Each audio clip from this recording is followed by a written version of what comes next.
Media merupakan salah satu jembatan atau alat digunakan oleh seorang public relation untuk melaksanakan tugasnya. Media pun memiliki berbagai jenis media. Ditambah dengan perkembangan teknologi yang terus berkembang pesat, media memiliki berbagai jenis. Dan salah satu tugas seorang PR dalam menggunakan media adalah memonitoring media tersebut. Lantas bagaimana seorang public relation dapat memonitoring media atau media-media yang dapat dimonitoring oleh seorang PR? Maka dari itu kami dari kelompok 3 akan membahas tuntas jenis-jenis media PR dan juga monitoring media. Assalamualaikum warahmatullahi wabarakatuh. Perkenalkan, nama saya Iqbal Subandi dengan NIM 2021-04009 selaku moderator yang akan memimpin kegiatan presentasi pada kali ini. Adapun rekan-rekan saya yang tentunya telah berkontribusi secara penuh melaksanakan dan membantu dalam proses presentasi berikut. Yang pertama ada Delia Putri Angelina dengan NIM 2021-0400066. Selanjutnya ada Raika Safa Mutaba dengan NIM 2021-04032. Dan yang terakhir adalah Cindy Maya Pratiwi dengan NIM 2021-04015. Adapun beberapa pembahasan yang akan dibahas pada presentasi kali ini. Yang pertama adalah pengertian media humas, yang kedua adalah tujuan media humas, yang ketiga jenis media humas, yang keempat tujuan media monitoring, yang kelima manfaat media monitoring, dan yang terakhir adalah monitoring media. Yang pertama adalah pengertian media humas. Media humas atau PR media adalah segala bentuk media, sarana, saluran, atau channel yang digunakan praktisi humas dalam pekerjaannya dengan tujuan publikasi yang luas agar produk atau jasa yang humas pasarkan lebih dikenal oleh masyarakat. Adapun tujuan dari media humas. Yang pertama adalah promosi dan meningkatkan pemasaran, komunikasi berkesinambungan dengan publik atau pihak terkait, meningkatkan kepercayaan publik, meningkatkan citra perusahaan, lembaga, atau organisasi. Selanjutnya adalah jenis-jenis media humas yang akan disampaikan oleh rekan saya, yaitu Cindy Maya Pratiwi. Kepada Cindy Maya Pratiwi, kami persilakan. Baik, terima kasih.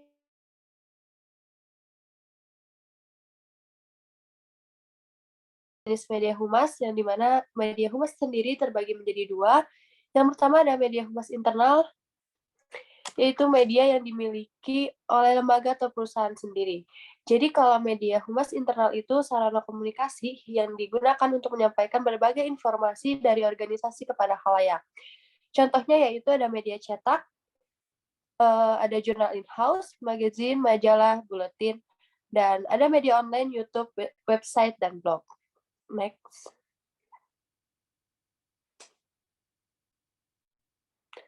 Selanjutnya ada media humas eksternal, di mana media eksternal ini media pers yang terdiri dari media cetak, penyiaran, dan media online atau situs berita.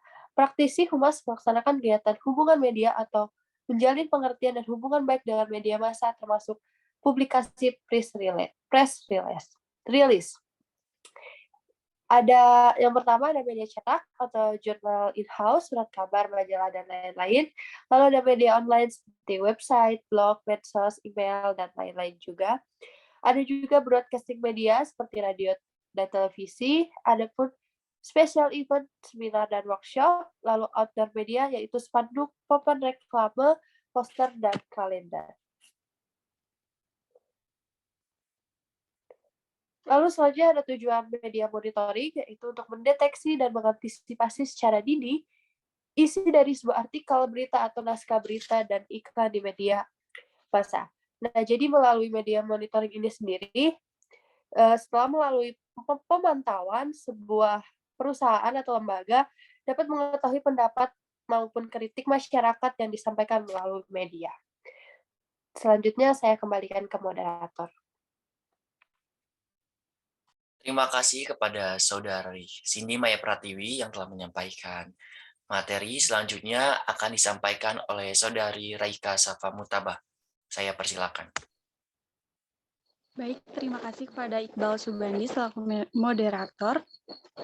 Selanjutnya ada manfaat media monitoring. Apa sih manfaatnya? Eh, Manfaat media monitoring yaitu kita dapat mengetahui isu secara mendalam dengan suatu topik atau keyword yang menjadi salah satu data yang dikumpulkan, lalu kemudian diolah dan dianalisa sehingga dapat memberikan insight kepada instansi pemerintahan ataupun perusahaan. Seperti halnya pergerakan data isu. Kemudian manfaat media monitoring itu salah satunya ada brand sentiment analysis, competitor analysis, customer insight, dan share of voice boost sosial. Next.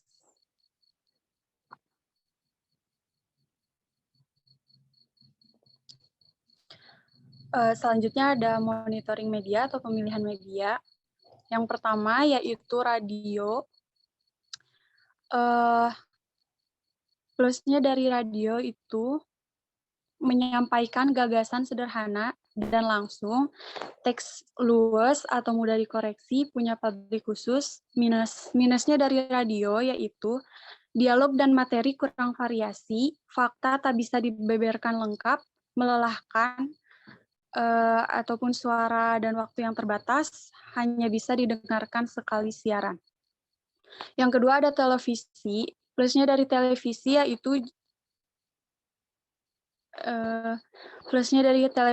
yaitu jangkau masyarakatnya luas, audio visual, dan minusnya biayanya mahal, komunikasi satu arah, siaran cepat, daya beli yang mahal.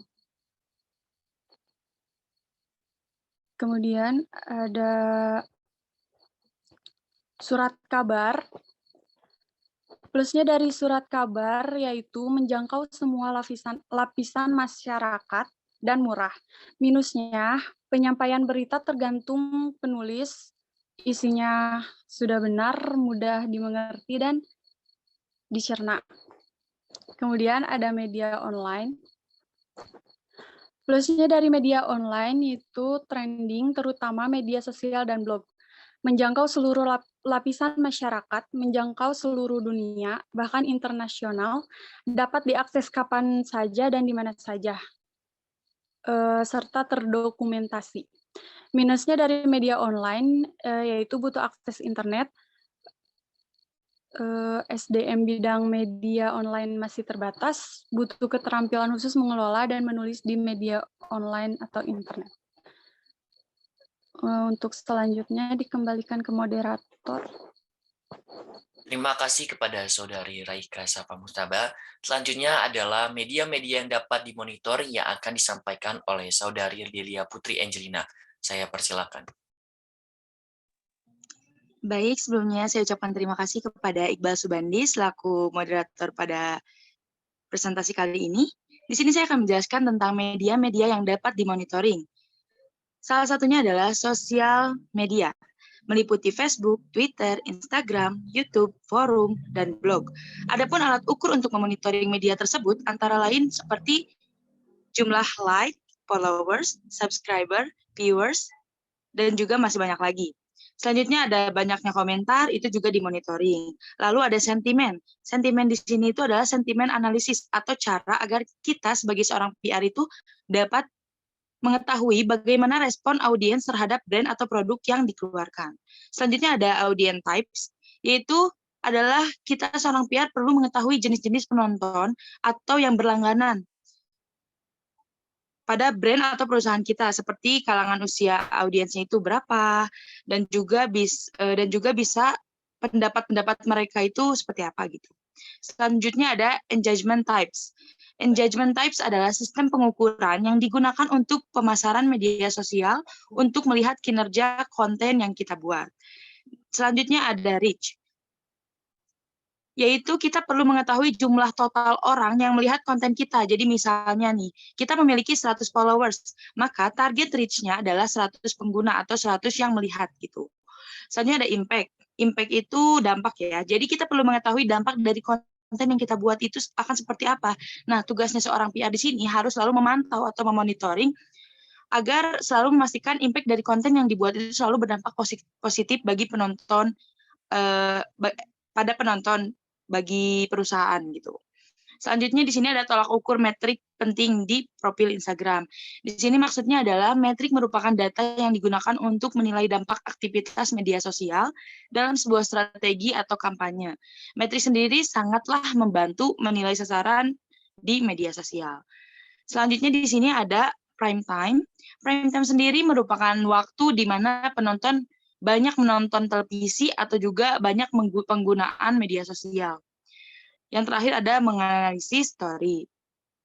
Adapun selain media sosial, media-media yang bisa dimonitoring itu ada media cetak seperti majalah, jurnal in-house, dan surat kabar.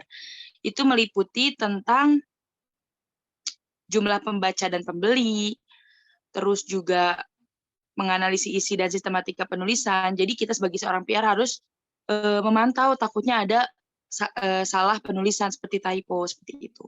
Selanjutnya desain itu kita harus tahu memantau karena desain itu harus menarik agar orang-orang tuh mau melihatnya, mau membacanya gitu. Lalu halayak sasaran dan juga jumlah cetakan.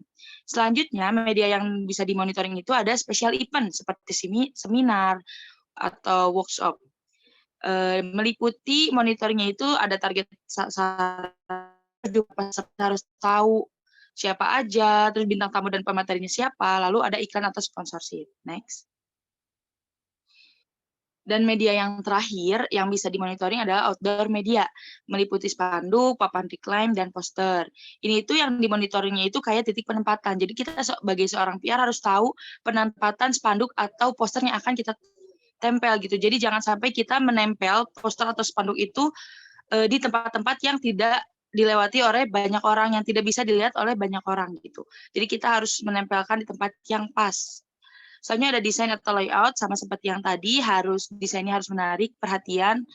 Juga ada bahan atau ukuran dan sistematika gambar dan penulisan serta isi. Next. Di slide selanjutnya kita akan membahas berita-berita yang berpengaruh pada jenis perusahaan. Di sini kita hanya mengambil 3 contoh. Yang pertama ada berita kenaikan jumlah kasus pandemi COVID-19. Di mana berita ini sangatlah berpengaruh buruk pada perusahaan dagang yang melakukan secara offline, di mana hal ini banyak sekali pedagang-pedagang yang biasanya berjualan di pasar atau tempat-tempat market lainnya itu gulung tikar, karena kan tidak boleh keluar rumah gitu, dulu zaman PPKM gitu kan. Nah, selain itu, pandemi COVID-19 juga berpengaruh baik pada perusahaan jasa, di mana saat pandemi hampir setiap orang takut untuk membeli makanan ataupun berbelanja di luar rumah, sehingga tak sedikit yang menggunakan jasa antar seperti Gojek, Grab, dan lain sebagainya. Perusahaan elektronik juga diuntungkan, perusahaan industri manufaktur juga diuntungkan. Selanjutnya ada kasus kenaikan atau berita kenaikan harga BBM dan sembako. Ini juga mempengaruhi perusahaan dagang dan Pertamina. Dan kasus yang terakhir adalah berita inflasi, di mana semua jenis perusahaan ini turut ini loh berpengaruh gitu ya. Seperti meningkatnya inflasi dapat menyebabkan harga input atau bahan baku yang tinggi, terus pendapatan dan laba menurun, juga daya beli konsumen rendah, dan perekonomian itu melambat. Bahkan bila tidak sanggup mengikuti laju inflasi, usaha produsen tersebut mungkin akan bangkrut. Jadi kayak perusahaan-perusahaan kecil itu bisa aja bangkrut gitu karena inflasi tersebut. Mungkin sekian dari saya, mohon maaf bila banyak kesalahan kata, saya kembalikan lagi kepada moderator. Terima kasih kepada Saudari Delia Putri Angelina yang telah menyampaikan materi media-media yang dapat dimonitor dan juga berita-berita yang dapat berpengaruh pada jenis perusahaan. Yang terakhirnya tentu adalah sesi tanya jawab. Jadi buat teman-teman yang punya pertanyaan atau sesuatu atau argumentasi yang ingin disampaikan bisa langsung berkomentar di kolom komentar, dan jangan lupa juga untuk like dan subscribe channel YouTube, channel YouTube dari Kelompok 3, atau bisa menghubungi personal chat ke saya atau ke Dea, ke Cindy atau ke Rai tentang pertanyaan-pertanyaan yang ingin diajukan. Sekian penyampaian dari Kelompok 3, kurang lebihnya mohon maaf. Wabillahi taufiq wal hidayah. Wassalamualaikum warahmatullahi wabarakatuh.